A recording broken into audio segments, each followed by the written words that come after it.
Você corre perigo, você morre de medo, você morre mais cedo. Espelho meu, existe alguém.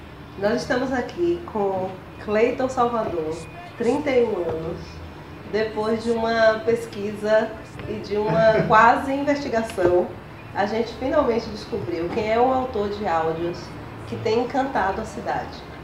A gente não vai poder falar muito dos áudios, sim, por conta das identidades, né? Mas os áudios de quem eu desde abril tem viralizado pela cidade, né?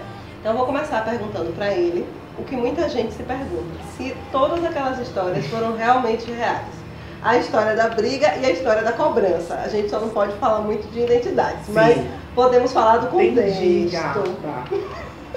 Você falou uma coisa muito interessante, né? Que é, isso tudo começou essa avalanche, né, desde abril e tudo, e são casos reais. Eu não criei pauta, na verdade eu não tinha um intuito, eu não sabia que ia virar, né? Que ia viralizar, como a gente disse. E foi muito interessante porque a coisa aconteceu muito rápido e foram casos super reais, né? A questão da briga na ladeira do Paiva foi super real. Inclusive teve muito mais coisa que eu não falei, mas foi uma coisa e que teve uma agressividade mesmo, mas que eu consegui contar mesmo sem ter noção, de uma forma engraçada. E aquela lista de amigos que eu mandei, eu imaginei que eles iam me dar algum apoio, alguma coisa, e todo mundo simplesmente riu. O povo não conseguia fazer outra coisa, além de rir. E ri muito, eu disse, eu tô nervosa, vocês ainda ficam me mandando risada. Desliguei o celular, e quando eu voltei a ligar, foi que começou aquela quantidade toda de áudios, toda aquela coisa, né? E de uma maneira muito interessante, porque eu apenas relatei o que aconteceu.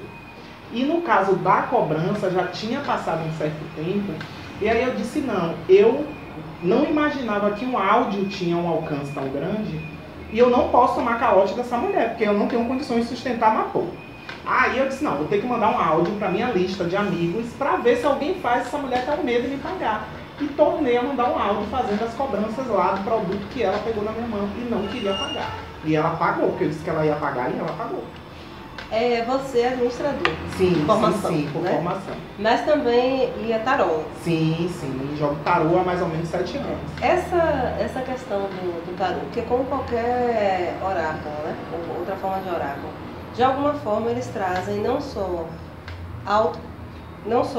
fazer com que outras pessoas consigam o autoconhecimento, mas também lhe ensinar muito sobre o que a gente pode chamar alma humana, nesse sentido.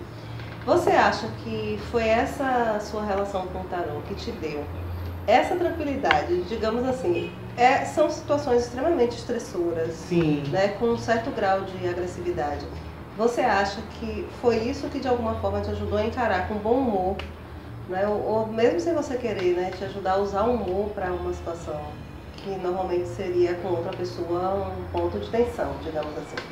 Você me lançou uma pergunta interessante que eu ainda não tinha pensado nisso. E na verdade eu sempre recebi o feedback, inclusive eu já fui até convidado antes para participar de um estudo de teatro ou grupo de teatro, porque as pessoas sempre me viram de uma maneira muito engraçada.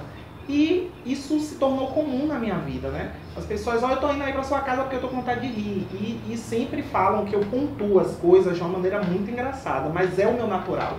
O que o outro vê como engraçado é cômico, ou que de repente eu estou criando um personagem, mas sou eu. Então, digamos que eu seja uma pessoa engraçada. E eu já venho, aí eu tive alguns problemas, já tive depressão, tudo bem, mas não vou bancar depressivo aqui. E o meu jeito, de alguma maneira, me ajudou a vencer aquele quadro, depois que eu perdi minha mãe e tudo. E depois que eu comecei a atuar com tarô e que eu comecei a perceber as pessoas nos bastidores, porque as pessoas são lindas e maravilhosas quando estão cheias de Mary Kay, meu amor. Mas na hora que tira... eu falei a marca. Não tem problema, a gente não tem esse problema. Não corte, eu adoro essas coisas. E aí eu comecei a perceber o ser humano no bastidor. E diante de um jogo de cartas, ninguém consegue usar máscara. Porque eu uso o que a pessoa me conta como base para eu entender o símbolo. Mas a resposta final nem é minha, é do tarô. Então eu comecei a perceber que as pessoas às vezes têm fragilidades e que tem gente que mostra uma fortaleza que ela não tem. E aquilo foi me ensinando a enxergar o outro de uma maneira mais flexível. E eu utilizo um pouco dessa comédia também durante uma consulta oracular. Gata, você tá um pouco triste, eu quero arranjar um bofe pra você. Peraí, aí já pego uma carta e já brinco.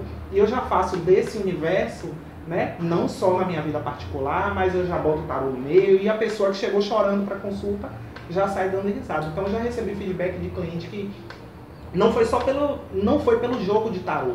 Poxa, aqui você tem um jeito, você foi tão descontraído comigo que eu fiquei tão bem, vou aí na sua casa de novo. Então você não quer ir pra jogar tarô, vamos tomar um café, quer só conversar? Eu entendo, tem gente que quer só conversar, né?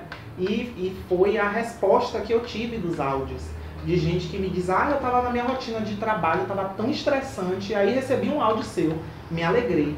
E eu não imaginava que eu tinha essa capacidade de fazer as pessoas rirem. Mas assim, o que todo mundo fica espantado, né? Principalmente a gente que mexe com comunicação, com as várias linguagens, é a sua narrativa, né? Você tem uma narrativa extremamente, um repertório amplo, né? Um repertório que consegue recuperar várias expressões do baianês, vamos dizer assim, né? Do baianês, né? De tanto transita entre a questão da cultura, vamos dizer assim, a linguagem dos grupos LGBT, mas também do universo religioso. Eu não entendo muito. É porque as siglas mudam. LGBT, que mais? E também dos grupos das tradições religiosas afro-brasileiras, né? Você usa muito aqué, né? E você usa várias expressões em Yorubá, né? Mas o que impressiona é isso, é a sua capacidade de fazer um texto oral, né? Porque você ficou famoso por áudios. Sim. Não necessariamente por vídeos, por conta da minha imagem. O que vai de encontro até a outras pessoas que estão despontando nessas outras mídias, mas principalmente pelo áudio. E como é possível alguém conseguir fazer um repertório em situações tensas, né? Com um texto que não tem edição nos seus textos. Não extremamente tem. direto. Super direto, e eu não fiz, especialmente nos que vieram primeiro, e os áudios que eu mando, porque na verdade eu não faço pauta, eu não tenho edição, e eu não penso nos assuntos que eu vou mandar áudio. Você já fez teatro, alguma coisa assim? Nunca. E meu jeito sempre foi esse, desde a época que eu era incubadíssima, mas eu já era assim. Você foi incubada? Fui, meu amor, eu era do armário de Nárnia que era batado. E se me perguntasse se eu era LGBTTQ, eu ainda ficava de mal. Mas hoje eu já tenho toda uma aceitação, né? E continuo com o meu jeito, mas eu nunca fiz parte de nenhum grupo teatral. Na faculdade eu fiz uma oficina de leitura corporal, o corpo fala. Sim. Aí que a gente foi falar mas sobre dicção, postura. nada desse tipo? Não. Você nunca fez exercício nenhum, assim? Já tomei um curso de oratória por conta que era ementa da faculdade. Sim, mas não foi nada que era específico que eu tinha que desenvolver Pelo algo. contrário, a oratória é uma coisa formal, né? Aquele tipo de discurso formal, e você vai ao encontro disso, né? Pelo Porque contrário. na verdade eu tenho um problema seríssimo com formalidade. Eu gosto muito mais de espontaneidade do que de formalidade. Então, ainda que a gente tenha que falar sobre uma pauta, vamos estudar o assunto e deixar a coisa fluir no momento, né? Porque senão fica engessado, fica chato.